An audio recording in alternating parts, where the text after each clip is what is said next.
अब इस कलम से जितनी भी बढ़िया से बढ़िया अपनी तकदीर लिख सकता है लिख ले। और जिस दिन तू अपनी तकदीर लिखेगा, जे लक्ष्मी, जे सरस्वती, जे सब तेरे कदमों में पड़ी होंगी।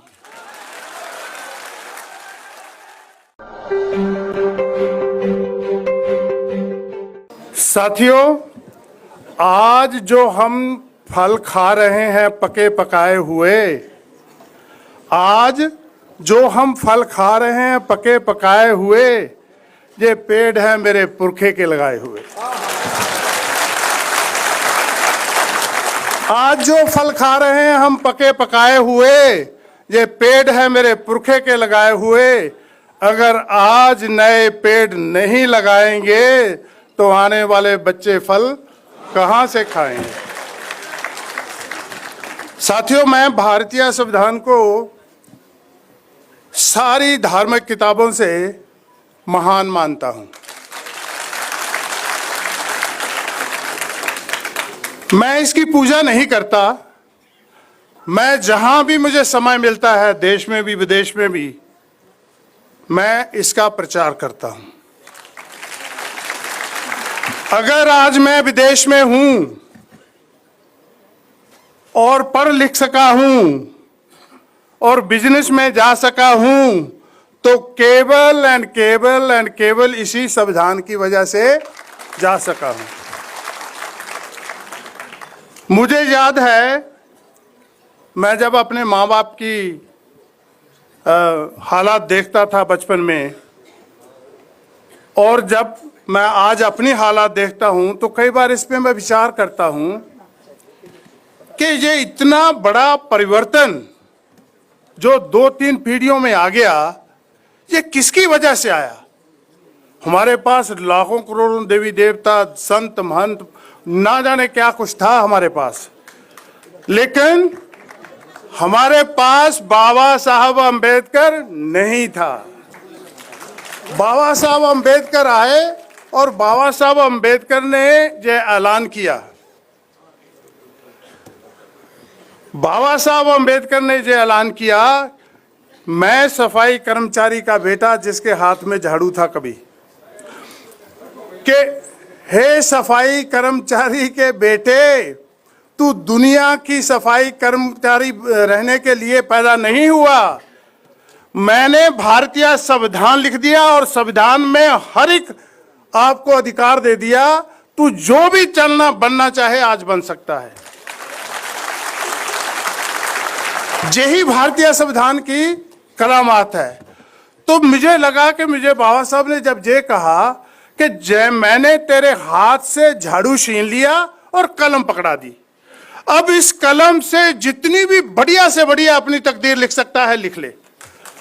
और जिस दिन तू अपनी तकदीर लिखेगा, जे लक्ष्मी, जे सरस्वती, जे सब तेरे कदमों में पड़ी होंगी।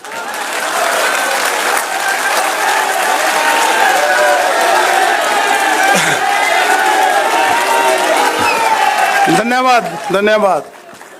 कदमों में पड़ी होगी, क्योंकि हमें सदियों तक यही बताया गया कि हमने कोई पाप किए हैं, हमारे पुरखों ने कोई पाप किए हैं, इसीलिए हम गरीब, लाचार, पछड़े, अनपढ़ रह गए। मैं समझता हूं कि अगर 2 पीढ़ियों में ये संविधान इतना अंतर ला सकता है, मान लो अगर 600 साल तक, 800 साल, 2000 साल पहले से ही हम आजाद होते, तो आज दुनिया पे राज करते होते। और आज उन लोगों की पूरी कोशिश है कि इस संविधान के साथ धोखाधड़ी करी जाए। क्यों? कि इसी संविधान की वजह से मेरे जैसे सफाई कर्मचारी के बेटे को दुनिया में एक अपना व्यापार करने का मौका मिला, एक मौका मिला। बाबा साहब अम्बेडकर ने मुझे कोई मंत्र नहीं दिया कि खुल जा सिम सिम, तू खोलेगा तो तू पढ़ जाएगा, तू लिख जाएगा, तू व्यापारी बन जाएगा, देश विदेश में घूमेगा, ऐसा कुछ नहीं दिया। बाबा साहब अम्बेडकर ने संविधान में मुझे एक अपॉर्चुनिटी दी कि तेरे लिए स्कूल का रास्ता खुला है। स्कूल जाएगा, यूनिवर्सिटी का रास्ता खुला है। यूनिवर्सिटी जाएगा, जो भी प्रोफेशन अपना तय करेगा, उस प्रोफेशन के बाद जिस भी रास्ते पे चलेगा, व्यापार के रास्ते पे चलेगा, अच्छी जॉब पे रास्ते का चलेगा, सारे के सारे खुले हैं। एक मौका। और साथियों, जिस दिन बाबा साहब संविधान लिख रहे थे, एक हाथ में कलम और एक हाथ से थमाया हुआ संविधान लिख रहे थे, और इतना बड़ा परिवर्तन, इतना बड़ा संविधान लिख दिया।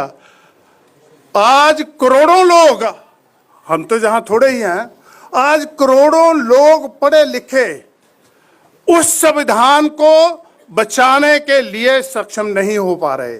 मुझे दुख हो रहा है इस बात का कि इसी दिल्ली की संसद के सामने 8 नवंबर 2018 को संविधान को जलाया गया। मुझे दुख इस बात का नहीं कि संविधान को क्यों जलाया गया। उस संविधान में मेरे आने वाले बच्चों की, उस संविधान में मेरे आने वाले बच्चों की आशाओं की, सपनों की, सभी को आग लगा दी गई और हम देखते रह गए। आज हम एक नहीं, दो नहीं, तीन नहीं, 10 नहीं, करोड़ों में हैं। करोड़ों हाथ हैं हमारे पास, करोड़ों टांगे हैं चलने के लिए, फिर भी हम उस संविधान को बचाने के लिए सक्षम नहीं हुए। ये इस पे हमें विचार करना चाहिए। मेरे साथी ने कहा ना कि संविधान और सावधान, इस पे हमें सावधानी लेनी चाहिए कि ये क्यों हो रहा है। और जब तक दुनिया में कहीं भी आप देखेंगे, जिन लोगों को भी आज़ादी मिली है, उन्होंने बहुत बहुत अत्याचार सहे हैं और बहुत बहुत दुख के साथ गुजर के उनको आज़ादी मिली है। हम खुशकिस्मत हैं, मैं खुशकिस्मत हूँ, पंजाब का वो बेटा जिसका नाम बाबा साहब के साथ कोई रिश्ता था, जिसका नाम बाबा साहब के साथ कोई खान पान, जाति, धर्म कुछ भी नहीं, लेकिन फिर भी मुझे सारे अधिकार दे दिए। इसलिए शायद मैं उन अधिकारों की इज्जत नहीं करता। अगर मेरी माँ बाप ने मुझे किसी प्रोटेस्ट में भेजा होता, मेरे ऊपर लाठीचार्ज होती, मेरी बाजू कट गई हो गई, टांगे टूट गई होती और मेरे घर में तस्वीर लगी होती कि जे माँ बाप, तेरे माँ बाप हैं जो तेरी आज़ादी के लिए प्रोटेस्ट में गए और इनकी टांगे कट गई, इनके बाजू कट गए, तो मैं शायद उसकी कदर करता। हमारे घर में कोई ऐसी तस्वीर नहीं है, इसलिए हम उसकी कदर नहीं करते। मैं आप लोगों से आग्रह करूंगा कि बहुत से जो मान्यताएं हमने पाल रखी हैं, बहुत से देवी देवताओं को पीछे जो भाग रहे हैं, ऐसा नहीं है ये सारे, मैं किसी की निंदा नहीं कर रहा, ये सभी जहां थे। जब मेरी छाती के ऊपर पांव रख के एक और आदमी चल रहा था, तब भी ये यहीं थे, लेकिन किसी ने मेरा पतन नहीं रोका। अगर मेरा पतन रोका और मुझे गिरे हुए को खड़ा किया और खड़ा करके चलने की और आगे बढ़ने की परमिशन दी, तो वो बाबा साहब अम्बेडकर ने दी।